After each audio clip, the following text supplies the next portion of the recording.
De toute l'histoire du divertissement, si sur Internet il existe une licence où on peut parler à la fois de ses adaptations cinématographiques et des matériaux sources en roman, c'est clairement l'univers de Harry Potter.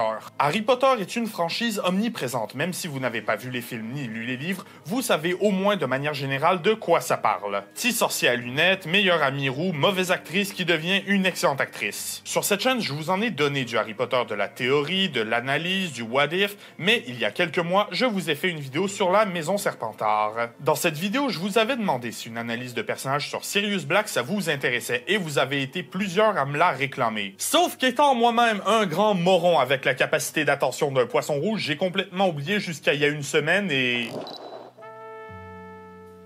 il est bon ce café. Oh merde, j'ai oublié la vidéo sur Sirius Black. J'avais des trucs à faire, ok? Mais bref, j'espère ne pas vous avoir fait trop attendre. Soyez donc sûr de vous abonner, d'activer la cloche, ainsi que de faire un tour en commentaire pour nous dire de quel autre sujet on devrait traiter, sans oublier de laisser un like, bien entendu. Sur ce, salutationalisation et bienvenue à Faits et Fiction, l'émission où on analyse la culture. Aujourd'hui, je vous donne la psychologie très complexe de Sirius Black.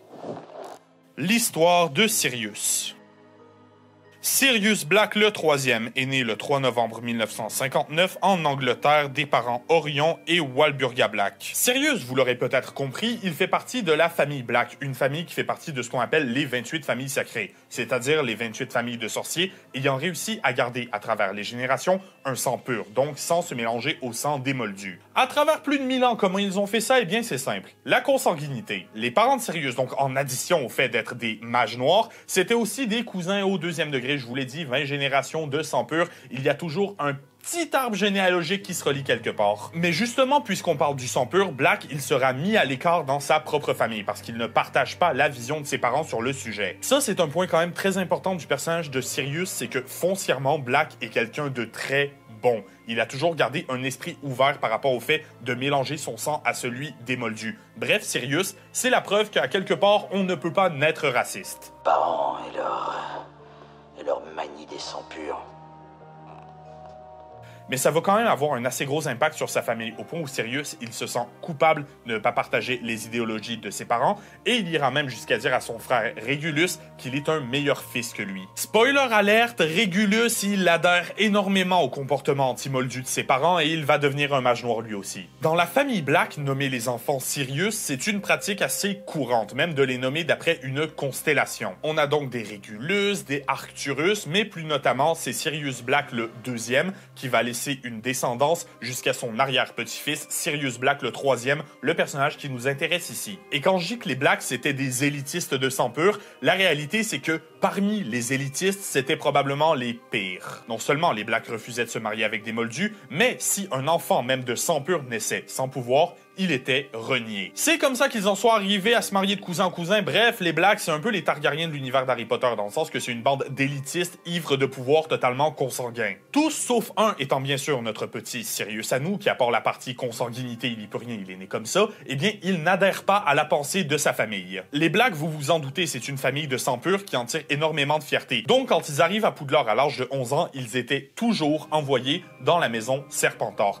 C'est là que Sirius, on voit qu'à un très jeune âge, il va apprendre à défier ses parents. Pour contraster avec cette espèce de snobisme de haute société magique londonienne, Sirius, dans sa chambre, même étant tout petit, il va accrocher des posters de motos, de filles en bikini, mais que des femmes moldues, et surtout, la bannière de la maison Gryffondor. Bref, Sirius, son but ultime, c'est de faire chier ses parents. Ce qui est quand même un but assez noble quand on sait à quel point c'était des mauvaises personnes. Et ses parents, parlons-en, quelle ne fut pas leur surprise quand leur petit Sirius va arriver en 71 à Poudlard et il va faire la connaissance d'un jeune James Potter. Il va le rencontrer dans le Poudlard Express, là où il fera aussi la connaissance de deux autres jeunes, Rémus Lupin et Peter Pettigrew. À eux quatre, ils vont devenir des amis inséparables. Comme de tradition, Sirius va participer à la cérémonie du Choixpeau et deviendra le premier membre de la famille Black connu à ne pas intégrer la maison Serpentard parce qu'il ira à Gryffondor. À un certain point dans son adolescence, Sirius, quand il voit le monde extérieur et qu'il comprend le problème derrière les mouvements de pensée de sa famille, il commence à la détester, tout particulièrement sa mère, mais aussi et surtout sa cousine Bellatrix Black. Ça, c'est l'arbre généalogique de la famille Black. Ma cousine dérangée, Je les haïssais tous. Oui, vous l'aurez deviné, Beatrix Black, c'est après un mariage qu'elle deviendra Béatrix Lestrange, à savoir la mange-mort la plus cruelle à la solde de Voldemort. Ça fait 14 ans déjà qu'un mange-mort appelé Bellatrix Lestrange a utilisé le sortilège de Laurie sur mes parents. Il s'est bien joué, le tout petit bébé Potter. Comment vont tes parents? Mieux, maintenant qu'approche leur vengeance. Pour l'anecdote, Sirius, il avait une autre cousine nommée Narcissa Black qui, après un autre mariage, deviendra Narcissa Malfoy. Est-ce que je vous ai dit que cet élitisme qui pousse à la consanguinité fait qu'après plus de 20 générations, les familles de sorciers de sang pur sont toutes reliées? En contraste donc avec tout ce qui se passait chez lui, Sirius, à Poudlard, il était vraiment heureux. Il passait du temps avec ses amis, il était lui-même, il faisait des mauvais coups et passait ses après-midi en retenue. C'est éventuellement que Peter, James et Sirius, ils vont découvrir que Remus, leur meilleur ami, c'est un loup-garou mordu depuis qu'il est tout petit et qu'il passe une nuit par mois à se transformer en bête sauvage dans la cabane hurlante. Les trois amis, pour supporter Remus, vont donc décider de devenir des animagis, c'est-à-dire des sorciers se transformant en animaux. Le pourquoi du comment, c'est que les loups-garous dans l'univers de Harry Potter, c'est pas quelque chose de dangereux pour les animaux sauvages, seulement pour les humains. En se transformant donc en bêtes, ils peuvent le suivre et l'accompagner pendant des soirées de liberté. Ça reste beaucoup moins déprimant que de s'enfermer une nuit par mois dans la cabane hurlante. James Potter va prendre la forme d'un cerf fort et puissant, chef du groupe et protecteur. Sirius, il va prendre celle d'un chien, c'est-à-dire le meilleur ami de l'homme, toujours fidèle. Et Peter, il va prendre la forme d'un rat. T'en fais pas, je suis sûr que ça va bien aller. C'est ici que les quatre amis vont se renommer les Maraudeurs, prenant les surnoms de Lunar, Patte-Molle, Queue de Verre et Corne de Rue en référence à leur forme animale respective. Ils vont créer la carte du maraudeur, un objet magique leur permettant d'espionner Poudlard et de savoir qui fait quoi à quel moment. Le but étant bien entendu de pouvoir espionner les moindres faits et gestes d'Argus Rusard, le gardien de l'école et le concierge du château, pour être capable de foutre le dawa partout. Et ça, c'est quand même très représentatif de l'adolescence. Les mauvais coups, surtout ceux venant du comportement rebelle de James et Sirius, c'est quelque chose qui va les faire devenir extrêmement populaire à Poudlard. Versus la version adulte de Sirius où il dira à Harry que même lui réalise à quel point il était un abruti fini à l'époque. C'est des années plus tard que Rubeus Hagrid va comparer les jumeaux Weasley, Fred et George à James et Sirius en termes de fauteurs de troubles. Ce qui est pas rien, j'ai envie de dire. Tu sais, George, j'ai toujours pensé que notre avenir ne dépendait pas de la performance académique. Fred, je me suis fait une réflexion tout à fait similaire.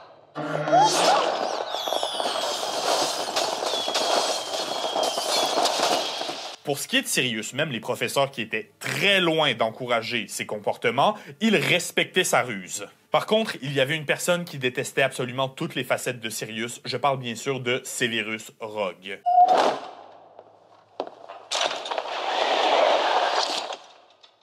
Allez à la page 394.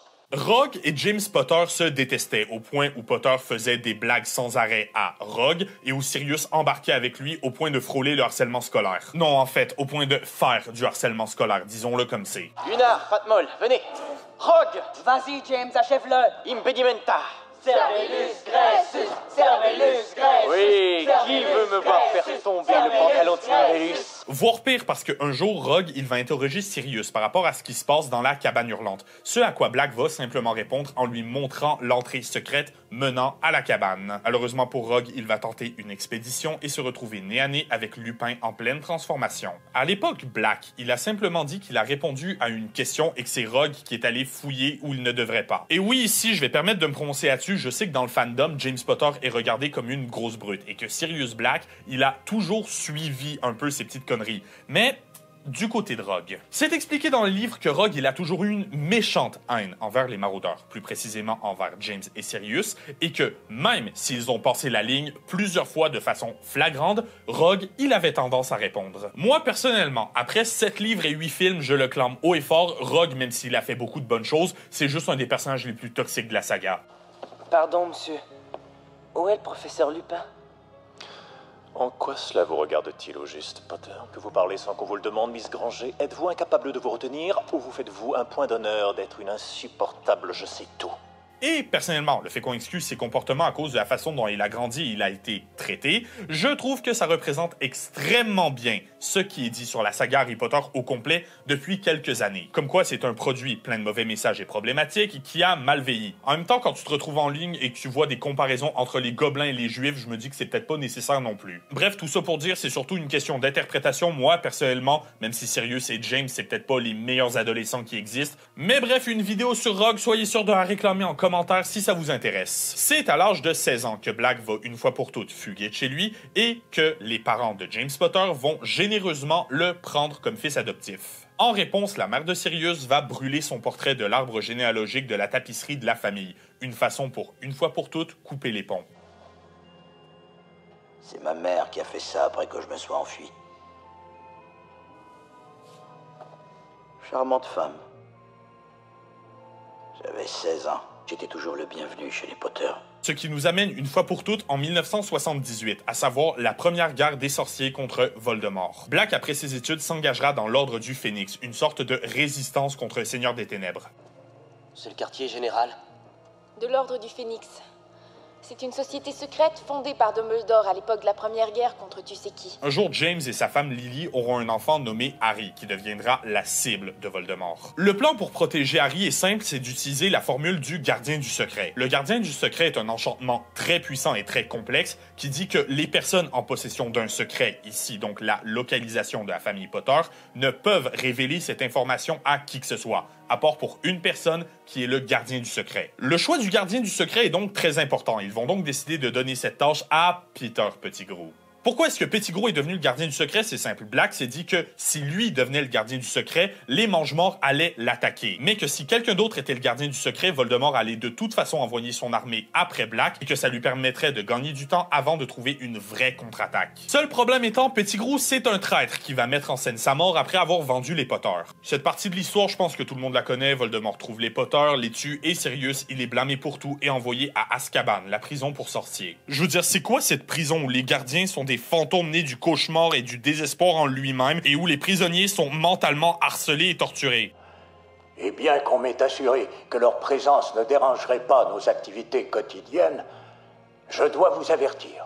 Les détraqueurs sont des créatures vicieuses. Ils ne feront pas la différence entre celui qu'ils pourchassent et celui qui sera sur leur chemin. Entre ça et le ministère de la magie qui a littéralement une salle d'exécution dans ses bureaux, je te dis que le monde de Harry Potter, c'est une dystopie. C'est comme si toi, demain, t'allais à la banque et que... Bonjour, je suis venu faire un paiement sur un emprunt que j'ai fait il y a quelques mois. Parfait, laissez-moi 30 secondes. Ah, je vois que vous êtes en défaut de paiement de 3 sous. Bah oui, justement, vous voyez, c'est ça le problème. J'essaie de... Monsieur, une sentence doit s'appliquer. Bref, pendant environ 12 ans, Sirius, il va rester prisonnier à Azkaban à subir la torture mentale des détraqueurs. Il dit que la seule chose qui l'empêche de craquer et de totalement briser, c'est le fait qu'il se sait innocent et donc que les détraqueurs ne peuvent pas utiliser sa culpabilité contre lui. C'est quand il va apercevoir la photo de la famille Weasley dans le journal qu'il verra Pettigrew sur le bras de Ron, étant donc sa forme Animagus. Cette fois, c'en est trop, Sirius prend sa forme d'Animagus pour passer devant les détraqueurs sans problème et il devient techniquement le premier sorcier de l'histoire à s'échapper de cette prison sans bénéficier d'aucune aide extérieure. Sirius va donc retrouver Harry et mettre les choses au clair. Il sait qu'il ne pourra pas laver son nom auprès de la justice, mais il pourra le faire auprès de son filleul et du fils de son meilleur ami. À partir de ce moment, Sirius, il devient une sorte de mentor pour le jeune Harry Potter. Même s'il vit techniquement en tant que fugitif, il fait tout pour aider son filleul. C'est cruel que j'ai eu la chance de passer tellement de temps avec James et Lily et toi si peu. Mais sache ceci. Que ceux qui nous aiment vraiment ne nous quittent jamais. Le tout jusque dans Harry Potter et l'Ordre du Phénix, mon film préféré de la saga, où Sirius vole au secours de Harry. Laisse mon filleul. L'Ordre du Phénix va combattre les Mange-Morts. On a droit à cette scène que je considère comme la meilleure scène d'action de la saga. Et là, Sirius meurt devant les yeux de son filleul, tué par sa propre cousine.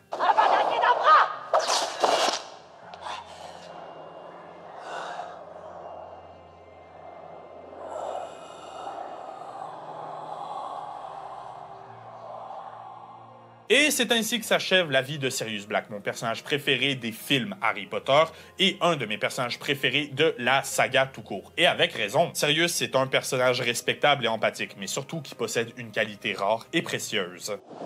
Fidélité.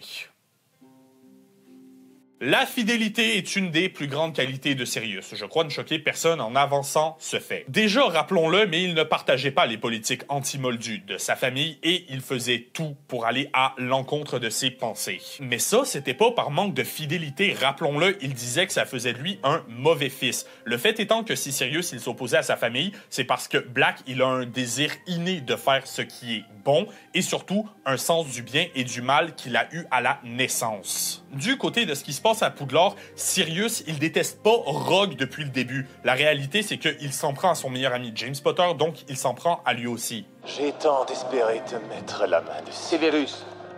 J'avais dit à Dumbledore que tu aidais un bon ami à s'introduire dans le château. Voici la preuve. Baiser du détraqueur, on ne peut qu'imaginer ce que cela doit être enduré.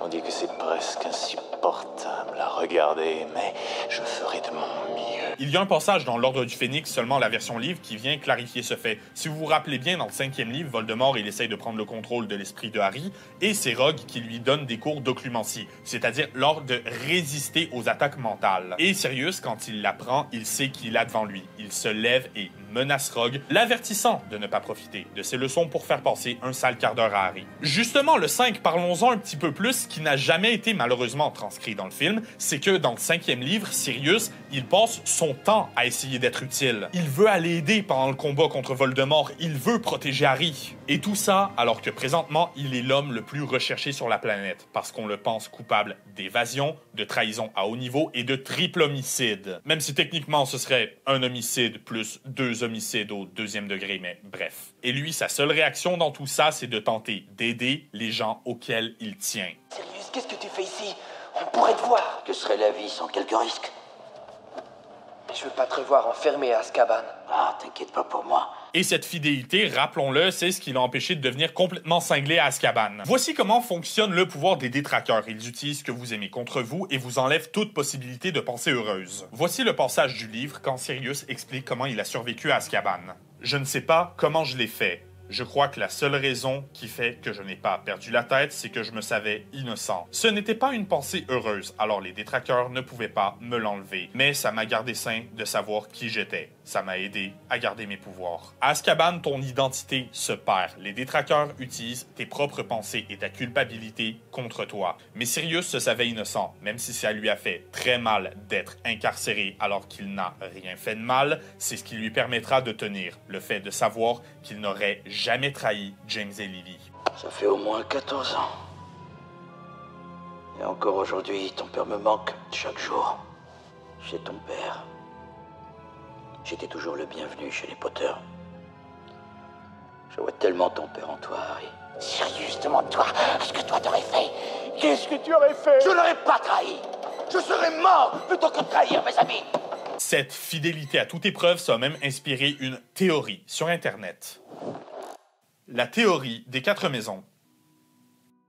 Selon cette théorie, chacun des membres des quatuors de la saga Harry Potter représente une des valeurs fondamentales des 4 maisons. Pour rappel, ces valeurs sont la bravoure pour Gryffondor, la loyauté pour Poufsouffle, l'érudition pour Serdaigle et la ruse pour Serpentard. Voyons donc comment ça vient se transmettre aux personnages principaux. Chez la génération qu'on suit dans l'univers Harry Potter, ce quatuor, c'est donc Harry, Neville, Ron et Hermione. Commençons par le personnage principal. Selon cette théorie, il représenterait la Maison Verte, principalement à cause de son tempérament et de sa ruse, mais aussi à cause de son sens du leadership et de l'ambition. On parle d'un élève qui réussit à devenir un aurore, un chasseur de mages noirs, et qui surtout réussit à mener une rébellion contre un ministère et une mini-armée au sein de l'école, alors qu'il est âgé entre 15 et 17 ans. 2 fois. Travailler fort est important. Harry, Dites-vous on a bien réussi. On a réussi. que tous les grands sorciers de Les l'histoire n'étaient rien de plus à leur début que ce que nous sommes. Derrière moi, tout le monde! Pour Hermione, le Choixpeau a failli l'envoyer à Serdaigle, dû à sa grande intelligence et à son érudition. Elle représente donc 7 maisons au sein des personnages principaux. Voyons donc, Ron. À mon avis, la divination, c'est très vague comme discipline. Par contre, l'étude des runes, ça, c'est un sujet captivant. L'étude des runes? Attends, combien t'as de cours à l'horaire ce trimestre? Ronald Weasley, lui, est toujours présent pour ses amis, prêt à se battre pour eux et à encaisser les coups. C'est même par amitié qu'il réussit à retrouver Harry et Hermione dans la dernière aventure de la saga. Il représente donc les Poufsouffles, dû à sa grande loyauté. Personne ne pouvait gagner contre cette vieille peau. Même Dumbledore n'avait pas prévu ça. Harry, si c'est la faute de quelqu'un, c'est la nôtre.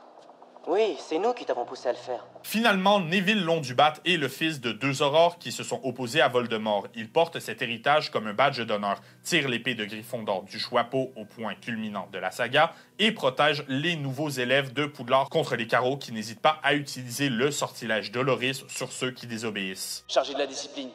Ils aiment beaucoup punir les carreaux. Aujourd'hui, le cours de défense contre les forces du mal nous faisait essayer les sortilèges Doloris sur les premières années.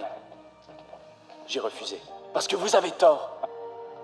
Le cœur de Harry battait pour nous. Pour nous tous. Ce n'est pas terminé.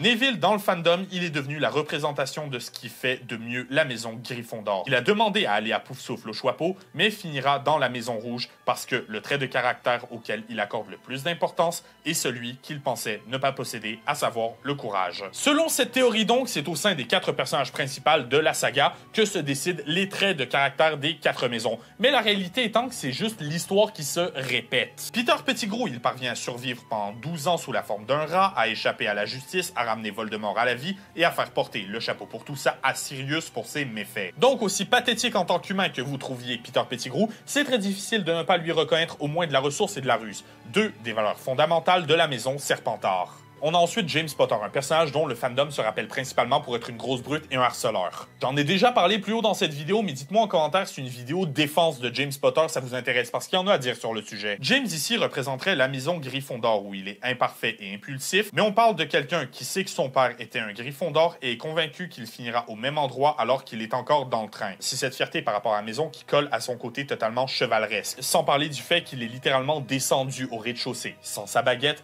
pour affronter Voldemort le soir où il les a trouvés. Le tout pour défendre sa famille, à savoir Lily et Harry. Vient ensuite Rémus Lupin, le personnage dont le seul véritable défaut est de ne pas être assez présent dans la saga. C'est aussi ce qui fait qu'il n'est pas mon personnage préféré, autrement Team Lupin. Lupin d'un, il est très brillant, Hermione dira même que de tous les professeurs de défense contre les forces du mal entre leur première et 5e année à Poudlard, Lupin est le seul qui remplissait les qualifications pour ce poste. Il est doté d'une capacité d'analyse hors du commun, par exemple devant l'épouvantard, il prend la place de Harry parce qu'il se doute qu'il pourra prendre la forme de Voldemort. Il dira même à Harry que si l'épouvantard a pris la forme d'un détraqueur, ça veut dire que sa plus grande peur est la peur elle-même, forme de sagesse. Et la plus grande peur de Lupin, c'est quoi? Bingo, c'est la lune. Et Lupin est extrêmement effrayé de ce qu'il pourrait faire en tant que loup-garou. On peut donc dire que Lupin aussi, la peur, c'est sa plus grande phobie. Et de toute façon, Lupin, il a déjà été nommé préfet par Dumbledore simplement parce qu'il espérait que sa grande sagesse découle un peu sur Sirius, sur James et sur Peter. Le dernier et non le moindre, Sirius. Si oui, ça semble bizarre de le dire comme ça, il représente la maison Poufsouffle parfaitement. De un, j'ai déjà établi le fait que c'est quelqu'un d'extrêmement loyal, mais je le rappelle, il voulait aller se battre au front alors qu'il était recherché. Ça fait énormément penser à la bataille de Poudlard où la maison Poufsouffle au complet est restée pour défendre le château. Pas par courage, mais simplement parce que c'était la chose loyale à faire. Et la loyauté est encore une fois la valeur fondamentale du personnage de Sirius. Il adoptera même la forme d'un chien, créature connue pour sa loyauté, faisant que, selon cette théorie, Sirius représente, narrativement parlant, la maison Poufsouffle. L'ombre et la lumière. Le bien contre le mal, c'est le modèle le plus commun d'un conflit en fiction. Et le conflit, c'est la base d'une histoire, ce pourquoi elle existe ou non. Et un énorme conflit dans la saga Harry Potter, ça tourne pas seulement autour des gentils sorciers contre les méchants mange-morts, mais autour du conflit intérieur que certains personnages vivent. L'ombre contre la lumière à l'intérieur d'un seul individu. Un peu comme la Force dans Star Wars, où tu trouves un extrême du côté obscur et du côté lumineux. Sirius, lui, sans dire qu'il représente le bien ultime, il représente cette espèce de petite parcelle de ténèbres à l'intérieur. Et surtout, qu'est-ce qui se passe quand on accepte cette part d'obscurité? Il maintient haut et fort que ce qui compte, ce ne sont pas nos pensées et nos émotions, mais comment on les laisse dicter notre jugement et nos actions. Et surtout, comment on agit par rapport à ces éléments. Le monde n'est pas divisé entre mange-mort et bonnes gens. Il y a le sombre en nous et il y a le clair en nous. Ce qui importe, c'est quelle part de nous nous mettons en action. Sirius, si tu résumes son arc très vite, c'est quelqu'un qui a été élevé dans une famille élitiste, anti-moldu, où il était traité comme un paria pour la simple et bonne raison qu'il refusait d'être raciste. Ça n'a pas dû être très très facile de grandir dans une famille où tes parents te regardent comme étant une grosse déception, simplement parce que tu vas à l'encontre d'un message erroné et puritain durant depuis des siècles. Normalement, c'est le moment où je vous dirais quelque chose du genre Sirius, avant de s'enfuir chez lui, il était à la croisée des chemins. S'il restait, il acceptait le mode de vie des Blacks, et s'il s'enfuyait, il pouvait accepter un mode de vie plus ouvert d'esprit. Sauf qu'ici, c'est pas le cas. Sirius, il s'est enfui à 16 ans. Et à 16 ans, ça faisait déjà un bon moment qu'il était conscient du fait que le message anti-Moldu qui dénigre certaines classes sociales de ses parents, c'est un message erroné plein de haine. Mais de grandir dans cette ambiance et surtout d'être adopté par une famille qui ne partage pas ce point de vue à 16 ans, à savoir les Potter, ça a donné quelque chose de très utile à Sirius pour sa vie d'adulte. Ça lui a donné de la perspective. Sirius, c'est quelqu'un qui comprend les nuances de gris dans le monde qui l'entoure. Il comprend que des fois, des bonnes personnes font de mauvaises choses et vice-versa. Sirius, il parvient à détacher le lecteur et le spectateur de cette notion dogmatique du bien et du mal et fait bien comprendre à ces derniers que ce qui est important, ce sont les actions posées et le contexte dans lesquels on les pose. Mais aussi, il fait comprendre au public que les gens font des erreurs et qu'une erreur, il est possible de la racheter. Par exemple, à l'adolescence, Sirius, il maintient le fait que Severus, il méritait de se faire déchiqueter par un Rémus dans sa forme lycanthropesque. Mais en grandissant, il avouera lui-même que c'était une mauvaise idée et que lui et James ont agi comme des idiots. Il va admettre ça devant Harry dans l'Ordre du Phénix. C'est une bonne partie du 5e livre qui a encore une fois pas été vraiment transmis à l'écran. C'est que Harry, il passe toute l'histoire à voir à quel point Sirius et James ont été horribles avec Rogue. Et à ce moment, Harry, il voit le monde en noir et blanc. Si à la base, il voyait son père comme la perfection incarnée, là, il le voit simplement comme une mauvaise personne. Jusqu'à ce que Sirius arrive, admette ses erreurs, comprenant qu'il s'est fait un ennemi pour la vie en la personne de Rogue. Et le sous-texte nous fait comprendre que s'il avait eu la maturité à l'époque, il aurait sans doute agi différemment. Tenter de racheter des erreurs du passé, c'est quelque chose qui peut être très difficile. Mais encore plus difficile, c'est d'admettre qu'on a fait ces erreurs. Ce que Sirius fait sans aucun déni. Maintenant, comme je connais le fandom d'Harry Potter, je suis sûr qu'il y a des gens qui vont passer en commentaire me disant qu'ils défendent Rogue et que objectivement, Sirius et James, c'était des personnes horribles et que je fais que glorifier ce qui était du harcèlement scolaire. Ce à quoi je réponds, non, je ne glorifie rien. Objectivement, je suis le premier à admettre que James et Sirius ont été horribles avec Rogue. Oui, Black, vous êtes de la même sorte, des gamins sentimentaux qui n'arrêtent pas de pleurnicher sur l'injustice de leur vie. Mais la vie n'est pas juste. Votre père bien-aimé le savait. En fait, il faisait souvent en sorte que ce soit le cas. Votre père était un salaud! Ce qui vient excuser Black, entre guillemets, c'est cette perspective, cette humanité d'apprendre de ses erreurs et sans dire qu'il essaye de se racheter auprès de Rogue avec sa liberté retrouvée, il tentera de faire le bien. Et aussi, parlons-en de cette nouvelle maturité et de cette perspective, c'est quelque chose qui a pris des années et un séjour à Azkaban à développer, parce que je ne pense pas que qui que ce soit de mon âge, donc 25 ans, peut-être un peu plus, aimerait se faire comparer à la personne qu'ils étaient quand ils avaient 15 ou 16 ans. Moi, personnellement, si je pouvais retourner dans le temps à cet âge, je vous jure, je me mettrais une patate. Mais revenant à Sirius, pour ce qui est de son attitude envers Rogue, prenez la chose comme suit. Sirius vient de passer le tiers de sa vie dans une prison où on lui suce toute son énergie vitale. Le tout à cause d'un traître qui a décidé de suivre Voldemort. Mais si Voldemort a décidé d'aller attaquer les Potter, bah c'est la faute de Rogue. Celui qui a le pouvoir de vaincre le Seigneur des Ténèbres approche. Et le Seigneur des Ténèbres le marquera comme son égal, mais il aura un pouvoir que le Seigneur des Ténèbres ignore. Car aucun d'eux ne peut vivre tant que l'autre survit.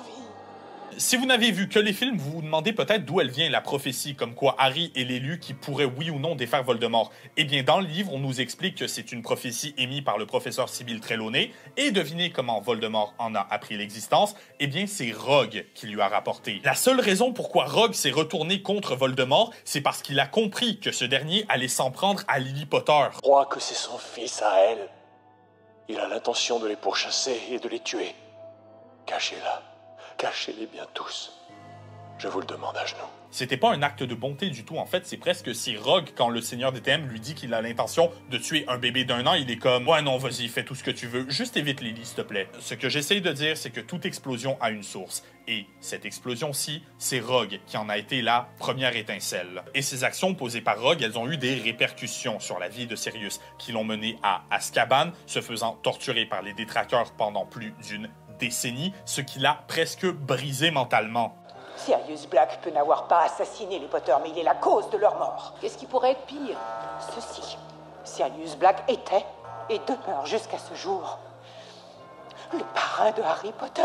Et après tout ça, quand Sirius il réussit à s'échapper, sans dire qu'il va directement s'excuser auprès de Rogue, il tente d'évoluer et admet que lui non plus n'a pas été parfait à l'époque. Alors que dans les faits, comment Rogue après tout ça s'est pas pris le poing de Sirius dans la gueule, je comprends pas.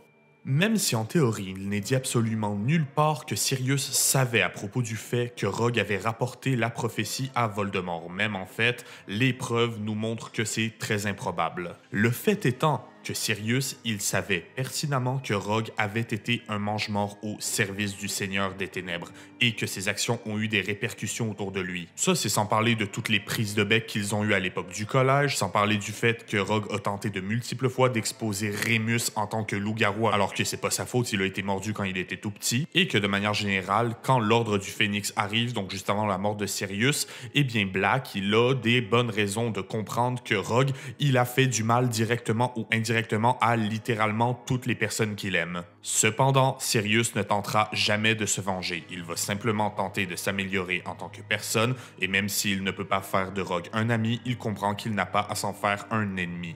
Ou du moins, c'est mon interprétation. Si vous avez quelque chose à dire, faites-le en commentaire. On peut même voir une sorte d'image miroir entre les deux personnages, Severus étant une personne baignant dans les ténèbres avec une lueur de bonté à l'intérieur, et Sirius une bonne personne avec sa part de ténèbres. D'ailleurs, puisqu'on parle de parallèles, on peut même en tirer un avec Voldemort. Voldemort et Sirius ont tous les deux un certain point de vue par rapport aux enfants nés de parents moldus et de parents sorciers. Sirius, c'est un sang pur, et Voldemort, il est à moitié moldu. Et si Tom Jedusor tire sa fierté mal placée de la partie sorcier de son héritage représentant l'idéal de ce qu'un mange-mort devrait être, à savoir un sorcier de sang pur intéressé par la magie noire venant de la maison Serpentor, eh bien Sirius, techniquement, c'est exactement ce que toute sa famille est. D'un point de vue purement théorique, Sirius Black aurait fait un excellent mange-mort. C'est même la route qu'a suivi son frère Regulus. Ce qui l'a sauvé de suivre cette voie et peut-être même d'intégrer la maison Serpentor, c'est quelque chose, l'humilité.